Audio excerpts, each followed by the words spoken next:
Hello, Saji's കിച്ചണിലേക്ക് എല്ലാവർക്കും സ്വാഗതം. ഇത് ക്രിസ്പി സേമിയ ബോൾസ്. നല്ല അടിപൊളി ടേസ്റ്റാണ് കേട്ടോ. ഇത് തയ്യാറാക്കി വെച്ചാൽ നമുക്കിത് കുറച്ച് നാൾ സ്റ്റോർ ചെയ്ത് വെക്കാം. അപ്പോൾ ഇതേപോലെയുള്ള നമ്മുടെ ഒരു നാടൻ പലഹാരമുണ്ട്. ആർക്കെങ്കിലും പറയാൻ പറ്റുമോ? വളരെ റെയറായിട്ടുള്ളതാണ്. ഇപ്പോൾ അത് അന്യം നിന്ന് പോയിക്കൊണ്ടിരിക്കുകയാണ്. ഒരു വിഭവമുണ്ട്. അപ്പോൾ അറിയുന്നവരൊന്ന് പറയണം കേട്ടോ. അപ്പോൾ ഇത് നൂല് പോലുള്ള സേമിയ വെച്ചിട്ടാണ് ചെയ്തിരിക്കുന്നത്. മുമ്പ് ഒരു യൂട്യൂബ് ഷോർട്സിലും ഞാനിത് ഇട്ടിരുന്നു. ഹലോ, സാജീസ് കിച്ചണിലേക്ക് എല്ലാവർക്കും സ്വാഗതം. 2 ദിവസം മുമ്പ് ഞാൻ ഷോർട്സ് വീഡിയോ ആയിട്ട് ഒരു സേമിയയുടെ റെസിപ്പി ഇട്ടിരുന്നു. മധുരത്തിലുള്ളൊരു നല്ല അടിപൊളിയൊരു സ്നാക്കാണത്. ഭയങ്കര ടേസ്റ്റാണ് കേട്ടോ കഴിക്കാനായിട്ട്. അപ്പം അന്നത്തെ സേമിയ കുറച്ച് തിക്കായിട്ടുള്ള സേമിയായിരുന്നു. അപ്പോൾ അതിനേക്കാളും നല്ലത് ഇതുപോലുള്ള നൂല് പോലത്തുള്ള സേമിയ വെച്ചിട്ട് ചെയ്യുമ്പോഴാണ് കുറച്ചും കൂടെ നല്ലത്. അപ്പോൾ അങ്ങനെ കടിക്കുമ്പോഴേക്കും ഇങ്ങനെ പൊടിഞ്ഞു പോകും. നല്ല സുഖമായിരിക്കും കഴിക്കാനായിട്ട്. അപ്പോൾ അന്ന് കുറച്ച് പേരൊക്കെ എന്നോട് പറഞ്ഞു അതൊന്ന് വിശദമായി കാണിക്കുകയാണെങ്കിൽ കുറച്ചും കൂടെ നന്നായിരുന്നു. ഷോർട്സ് വീഡിയോ നമ്മളെപ്പോഴും 1 മിനിറ്റിന് താഴെ വളരെ സ്പീഡിലായിരിക്കും പറയാം. അപ്പോൾ അത് പെട്ടെന്ന് അത് മനസ്സിലാക്കാൻ ബുദ്ധിമുട്ടായിരിക്കും. അപ്പോൾ ഞാൻ വിചാരിച്ചു അതിൻ്റെ ഒരു വീഡിയോ ആയിട്ട് ചെയ്യാമെന്ന്. അപ്പോൾ ഞാനിപ്പോൾ ഇവിടെ ഈ നൂല് പോലത്തെ സേമിയ ഇതാണ് കേട്ടോ. ഈ ഒരു കമ്പനിയുടെ സേമിയാണ്. 125 ഗ്രാമാണിത്. 125 ഗ്രാമാണ് കേട്ടോ. ഇതെവിടെ കേട്ടോ. വില വരുന്നത് 30 രൂപയുള്ളൂ. അപ്പോൾ ഇത് ഞാനിവിടെ ഒരു പ്ലേറ്റിലേക്ക് അപ്പോൾ അത് പൊടിച്ച് വല്ലാതെ പൊടിയണ്ട, കുറച്ചൊന്ന് ഒതുക്കിയിട്ട് ഇട്ടാം.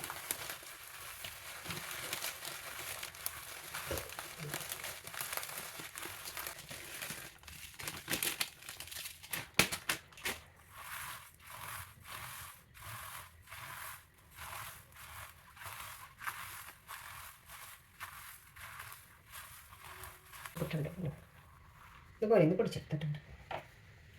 ഇതിലേക്ക് ഒരു 1/2 ടേബിൾ സ്പൂൺ നെയ്യ് ചേർത്ത് കൊടുക്കാം.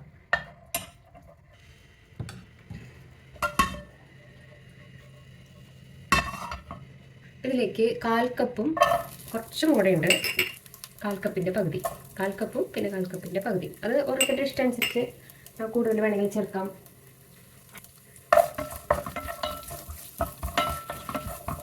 ഫ്ലെയിം ഒരു മീഡിയം ഫ്ലെയിമിലേക്ക് മാറ്റാം.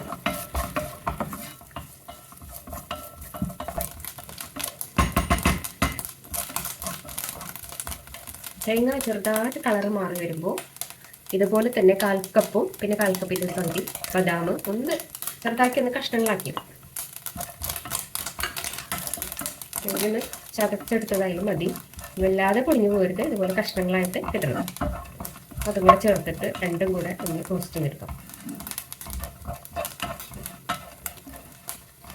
നല്ലോണം ഇളക്കി തന്നെ അത് വറുത്തെടുക്കണം. ബദാമൊക്കെ നന്നായിട്ടൊന്ന് റോസ്റ്റാക്കി എടുക്കണം.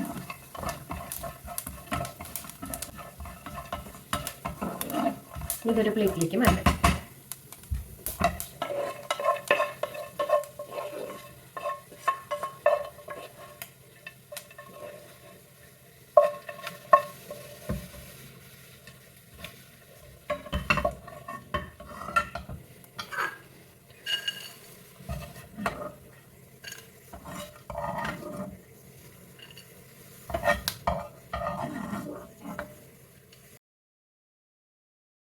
അര ടേബിൾ സ്പൂൺ നെയ്യ് ചേർത്ത് കൊടുത്തിട്ടുണ്ട്.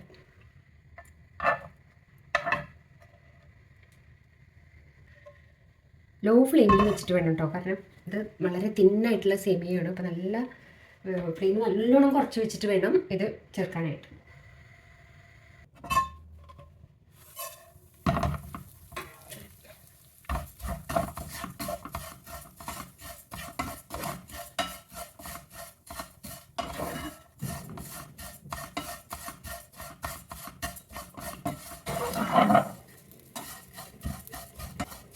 സേമിയയും ഒരു നല്ലൊരു കളറിൽ വന്നിട്ടുണ്ട്. കരിയരുത് കേട്ടോ, ഒട്ടും കരിയരുത്.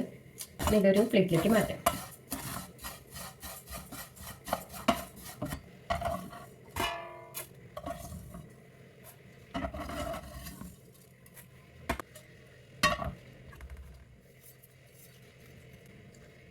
ഇതിലേക്ക് 1/4 കപ്പ് പഞ്ചസാര ചേർത്ത് കൊടുക്കാം.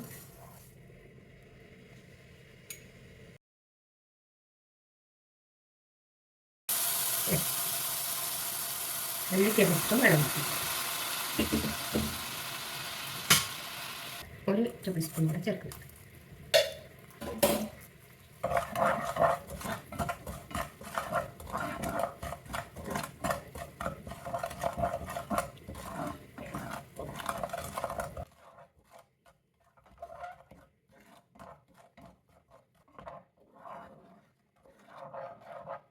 ചെറുതായിട്ട് കളറ് മാറി വന്നിട്ടുണ്ട്. ഇതിലേക്ക് ഈ സേമിയ ചേർത്ത് വെക്കാം. ഫ്ലെയിം നല്ലോണം കുറച്ച് വയ്ക്കണം, അല്ലെങ്കിൽ പെട്ടെന്ന് കരിഞ്ഞു പോകും.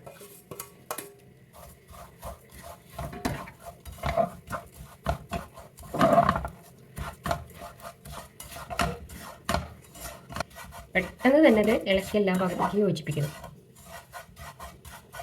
അല്ലെങ്കിൽ മധുരം എല്ലാ ഭാഗത്തും എത്തില്ല. ഒരു മിനിറ്റ് നേരം ഒന്ന് മൂടി വയ്ക്കാം. ഒരു മിനിറ്റ് നേരം ഒന്ന് മൂടി വെച്ച് കഴിഞ്ഞാൽ അത് കുറച്ച് നമുക്ക് ഷേപ്പിലാക്കി എടുക്കാൻ പറ്റും. ഇനി ഇതിലേക്ക് ഈ നമ്മൾ വറുത്ത് വെച്ച തേങ്ങാക്കൊത്തും ബദാമും ഒക്കെ ചേർത്ത് കൊടുക്കാം.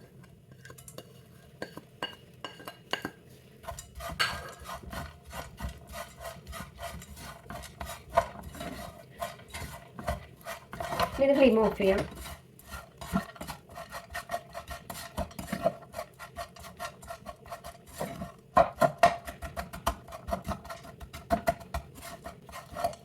ഇത് വേണമെങ്കിൽ ഒരു പ്ലേറ്റിൽ നിരത്തിയിട്ട് വേഗം ഒന്ന് ലെവലാക്കി അമർത്തി വെക്കണം.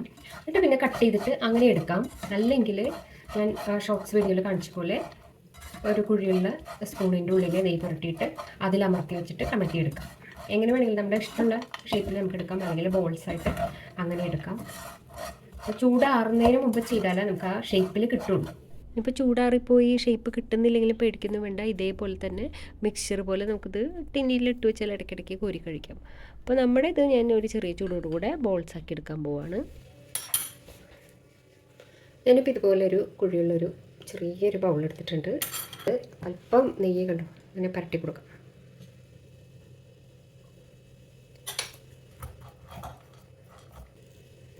വെച്ചിട്ട് ഇത് അമർത്തി കൊടുക്കണം. കുറച്ച് ചൂടോടുകൂടെ ചെയ്യുമ്പോഴാണ് ഇത് നന്നായിട്ട് കിട്ടുക. കണ്ടു, ഇതുപോലെ ചെയ്തെടുക്കാം.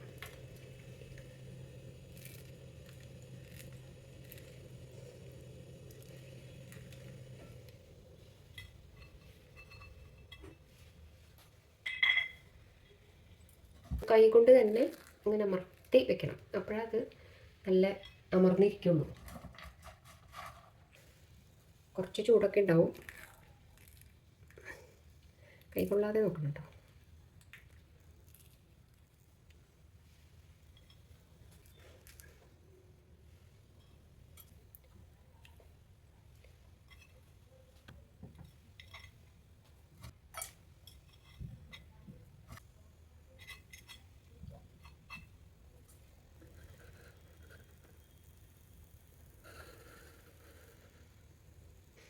ലാസ്റ്റ് ആകുമ്പോൾ കുറച്ച് ചൂടാറും, അപ്പോൾ അത് ഇങ്ങനെ ഒട്ടിപ്പിടിക്കാൻ ചിലപ്പോൾ എല്ലാം കൂടെ ഇങ്ങനെ ചേർന്ന് നിൽക്കാൻ ബുദ്ധിമുട്ടായിരിക്കും. അപ്പോൾ ജസ്റ്റ് ഒന്ന് ആ പാനൊന്ന് ചൂടാക്കിയാൽ മതി.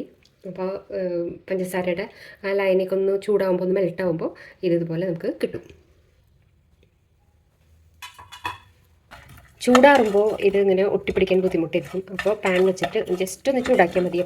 പഞ്ചസാരയൊക്കെ ഒന്ന് മെൽട്ടായി വരുമ്പോൾ നമുക്ക് വീണ്ടും ആ ഷേപ്പിൽ ചെയ്യാൻ പറ്റും. ഇത് കണ്ടോ, കുറച്ച് സോഫ്റ്റ് ആയിട്ടുണ്ട്. ഇത് വീണ്ടും അമർത്തിയെടുക്കാം.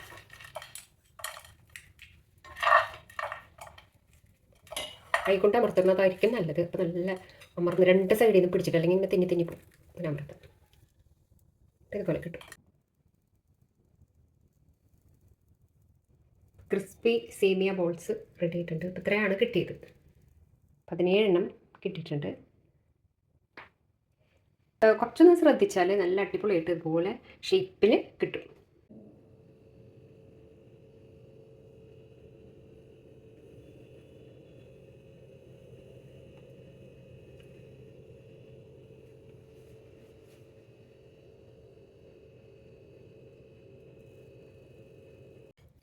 ഒരെണ്ണൊന്ന് കഴിച്ച് നോക്കാം.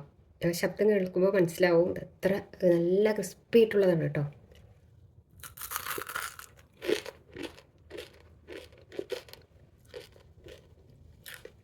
കേട്ടില്ലേ, നല്ല ടേസ്റ്റാണ്. സൗദി അറേബ്യയിൽ ഒരു ബക്ലാവ എന്നിട്ടൊരു സ്വീറ്റ് കിട്ടും. അത് ഇതുപോലെ കിളിക്കൂട് പോലെയും പിന്നെ പലതരത്തിലെ പഫ് പേസ്ട്രിയുടെ ഉള്ളിൽ വെച്ചിട്ട് അങ്ങനെ ബേക്ക് ചെയ്തെടുത്തിട്ടും അങ്ങനെ കിട്ടും. അപ്പോൾ അത് കിട്ടുന്ന ഒരു ഷോപ്പുണ്ട് അവിടെ, ഭയങ്കര ടേസ്റ്റിൽ. അതായത് നല്ല നെയ്യിൽ മാത്രം ചെയ്യുന്ന ഒരു ഷോപ്പാണ്, അൽവാനി ബ്രദേഴ്സ് എന്ന് പറഞ്ഞിട്ട്. അവിടെ കിട്ടുന്നതൊക്കെ ഭയങ്കര ടേസ്റ്റാണ്, ഭയങ്കര വിലയാണ്. പക്ഷെ നെയ്യിലാണ് അവരെല്ലാം ചെയ്യുന്നത്. നമ്മളിപ്പോൾ ഇവിടെ ശ്രീകൃഷ്ണ നല്ല ശുദ്ധമായ നെയ്യിലല്ലേ ചെയ്യുന്നത്. അതുപോലെ ഈ ഹൽവാനി ബ്രദേഴ്സും നെയ്യിലാണ് അവരുടെ എല്ലാം ചെയ്യുന്നത്. ഭയങ്കര ടേസ്റ്റ്. അപ്പോൾ അവിടെ കിട്ടുന്ന ബക്ലാവയുടെ ടേസ്റ്റാണ് ഇതിന്. അപ്പോൾ അത് കഴിച്ചിട്ടുള്ളവർക്ക് ഓർമ്മ വരും ആ ടേസ്റ്റ്. അപ്പോൾ എന്തായാലും ഒന്ന് ട്രൈ ചെയ്ത് നോക്കിക്കോളൂ. ചെയ്യുമ്പോൾ ഒന്ന് കുറച്ചൊന്ന് ശ്രദ്ധിക്കണം എന്ന് മാത്രമേ ഉള്ളൂ. എന്തായാലും ഇഷ്ടപ്പെടും. താങ്ക്